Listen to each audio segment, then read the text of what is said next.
Vamos a ir ahora con la presidenta del Consejo de la Prensa peruana, María Eugenia Mome, está con nosotros. ¿Por qué? Porque desde Perú Libre se ha producido una clara amenaza a propósito de las investigaciones que se han hecho públicas a esta mafia conocida como los dinámicos del centro y a un financiamiento ciertamente irregular que pudo haber estado detrás de la campaña del candidato Pedro Castillo. María Eugenia, muchas gracias por acompañarnos esta noche. Bienvenida al programa. Buenas noches, Mávila, muchas gracias por la entrevista. Bueno, nosotros como Consejo de la Prensa, el día de hoy hemos emitido un comunicado manifestando nuestra preocupación por la posición de Perú Libre sobre la libertad de expresión. Nosotros, como Consejo de la Prensa, somos fundados en el año 97, justamente en una época compleja para el país, y nuestra misión es defender la libertad de prensa y de expresión. Entonces, en ese sentido, sí lamentamos las declaraciones de Perú Libre, ¿no? Creo que tenemos, no sé si tenemos el tuit, me parece que aquí está el tuit. Este problema empieza nuevamente teniendo como protagonista a Vladimir Cerrón, ¿no? Dice, ley de medios, un buen periodismo consolida la democracia y un mal periodismo la destruye. Hoy el pueblo da fe de ello.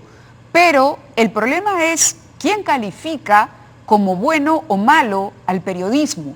Esa es la gran pregunta. Y al hablar el señor Cerrón de una ley de medios, claramente, siendo él socio del señor Pedro Castillo, aquí la amenaza a la libertad de expresión es clarísima. Este es el tuit y hasta ahora el señor Castillo realmente no se pronuncia. Y hay varios temas en los que no se pronuncia y no queda clara finalmente, y lo decíamos ayer también, el papel de Vladimir Cerrón.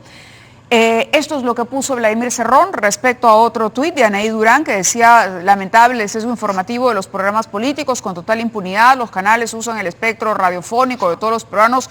En fin, era una crítica, a uno le puede gustar o no, pero la libertad de expresión está por encima de ellos. Esa es la posición del Consejo de la Prensa. ¿Se quedará esto en un comunicado? ¿Qué tipo de otras acciones se pueden llevar adelante? Fíjate, Mávila, lo primero, yo quiero precisar también algo. El Consejo de la Prensa, cuando se crea como defensa de la libertad de expresión, también se crea como un mecanismo de autorregulación y autocontrol. Y eso es bien importante, eso es bien importante precisarlo y destacarlo. Porque todos los medios asociados al Consejo de la Prensa acatamos las resoluciones del Tribunal de Ética. Este Tribunal de Ética es un tribunal compuesto por 5 vocales, hay una presidencia, hay una vicepresidencia. Todas las quejas son presentadas ante este tribunal de cualquier ciudadano que sienta que ha sido afectado con su honor. Y este tribunal dirime esto totalmente autónomo, nosotros no tenemos ninguna injerencia en ese sentido y emite sus resoluciones y estas resoluciones deben de ser publicadas en primera instancia por el medio. Yo creo que sí funciona, o sea, el mecanismo de autorregulación sí funciona. Si ustedes ven la web del Tribunal de Ética, todos los medios asociados que han tenido una queja tienen una resolución y la han publicado y pueden estar o no estar de acuerdo, pero ese es el compromiso que adquirimos al ser miembros del Consejo de la Prensa. Y entonces no requerimos de una ley de medios porque tenemos mecanismos de autorregulación. Eso es bien importante destacar. Ahora, sí, te escucho, por favor. Cuando tú dices qué otra cosa podría ser el Consejo de la Prensa, lo primero que pediríamos es que el señor Castillo deslinde de estas declaraciones de Perú Libre. Él ya en el mes de mayo firmó la proclama ciudadana donde se compromete a estimular y defender decididamente la libertad de expresión. Entonces es muy importante que deslinde de estas expresiones y estos tweets que han aparecido. Y además nosotros, como Consejo de la Prensa, nosotros tenemos relaciones con la Sociedad Interamericana de Prensa, con la Comisión Interamericana de Derechos Humanos y tenemos un vínculo muy cercano donde vamos informando de todas estas acontecimientos que van ocurriendo en el país, ¿no? Ujú. De acuerdo, sí. Aquí hay también es otro tuit que habla de la orientación política destructiva. ¿Cómo se puede calificar una orientación política destructiva? En la medida en que haya pluralidad de medios y que yo sepa, y esto es importante decírselo a los televidentes también, es que no hay ningún impedimento y el día de hoy, además, los medios tradicionales compiten abiertamente con los nuevos medios de comunicación. Dicho sea de paso, yo no sé si el Consejo de la Prensa en algún momento ha tomado conocimiento de la autorregulación que debiera también haber desde otras trincheras donde se ejerce la comunicación también y donde también se procura, se hace daño y se hace abuso. ¿Por qué no? Lo que pasa, Mávila, es que nosotros somos de manera voluntaria, los medios nos asociamos de manera voluntaria al Consejo de la Prensa. Y es así que cuando nos llegan las quejas, cuando le llegan las quejas al Tribunal de Ética, y el Tribunal de Ética le informa a un medio no asociado que le ha llegado esta queja, sí. Si el medio no asociado decide no someterse al tribunal, no podemos hacer nada. O sea, nosotros lo que sí estamos ahora en nuestra junta directiva es tratando de incorporar más medios, porque es muy importante, como te digo, tener nosotros nuestra propia autorregulación para que nadie nos venga a decir qué es lo que debemos o no debemos hacer, o que si necesitamos una ley que nos diga qué debemos publicar o con dónde lo debemos publicar o cómo lo debemos publicar. Correcto. Entonces, esto simplemente queda en la exhortación. Tengo el pronunciamiento aquí, vamos a dar a conocer parte de su contenido. Dice: el Consejo de la Prensa Peruana ve con preocupación la modificación de la ley de publicidad estatal. Este ya es un tema paralelo, ¿no? Este es un tema paralelo aprobada por el Congreso, claro, de promulgarse se vulnerarán los derechos de información de miles de peruanos que no podrán acceder a información. ¿Te refieres tú a este proyecto para, digamos, que la publicidad estatal se distribuya también a los medios del interior? Nosotros tenemos dos comunicados últimos. Sí. El que te empecé, el del que hemos empezado conversando, trata sobre las expresiones de Perú Libre respecto Exacto. a la libertad de expresión. Y hay otro comunicado también.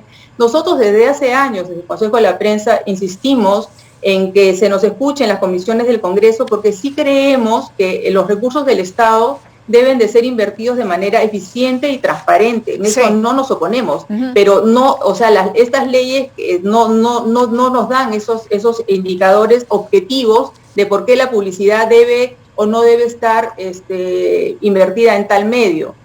Eso es lo que nosotros exigimos, ¿no? Que haya más objetividad en el momento de que un recurso del Estado sea invertido en un medio de comunicación. De acuerdo. En este momento, ¿tienes idea de cuánto de publicidad estatal hay en los medios? Porque me parece que tampoco la gente tiene claro que, o se piensa mucho que los medios subsisten por publicidad estatal, y esto no es del todo cierto. O sea, hay una parte, pero que corresponde al interés natural que tiene el Estado de comunicar ciertas campañas. Pongamos un ejemplo clarísimo, el tema de la pandemia.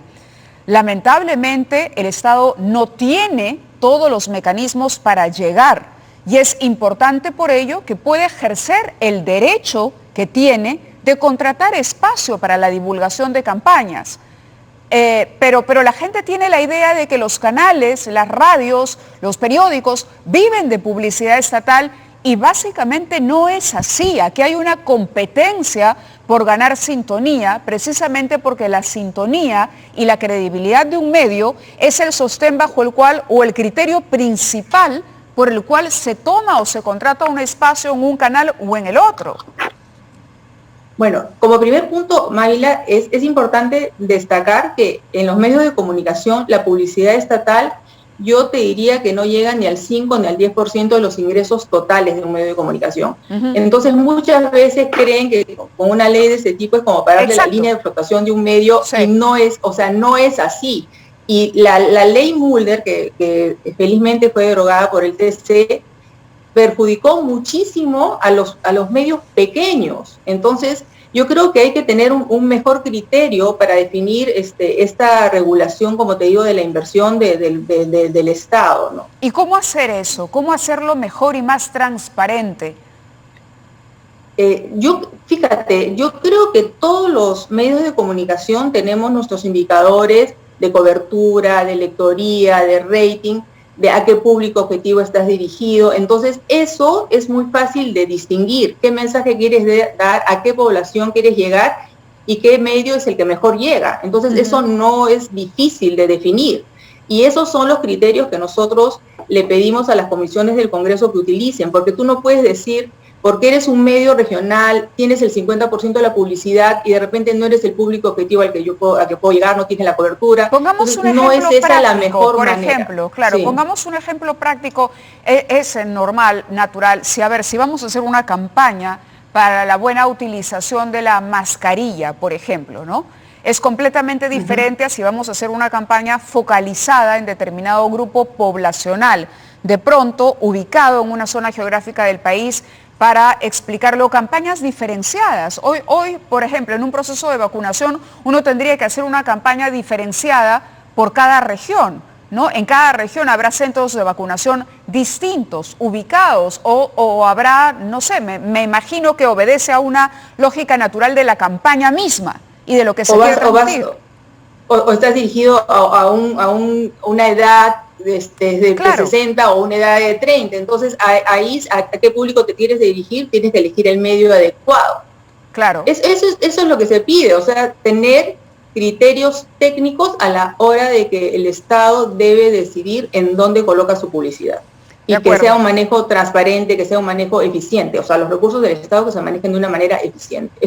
Solamente eso es lo que pedimos. Muy bien, te agradezco, María Eugenia, que hayas estado con nosotros y continuaremos, por supuesto, en esto, pidiéndole al señor Castillo, que ha guardado silencio durante tanto tiempo, que una vez más, por favor, y de una vez por todas, deslinde con estos intentos o estas amenazas que desliza Vladimir Cerrón a través de su cuenta de Twitter y que no hacen sino generar zozobra en la población, generar un desconcierto, una sensación de que estamos claramente ante una amenaza totalitaria. Muchas gracias, María Eugenia. Buenas noches. Muchas gracias, Pablo.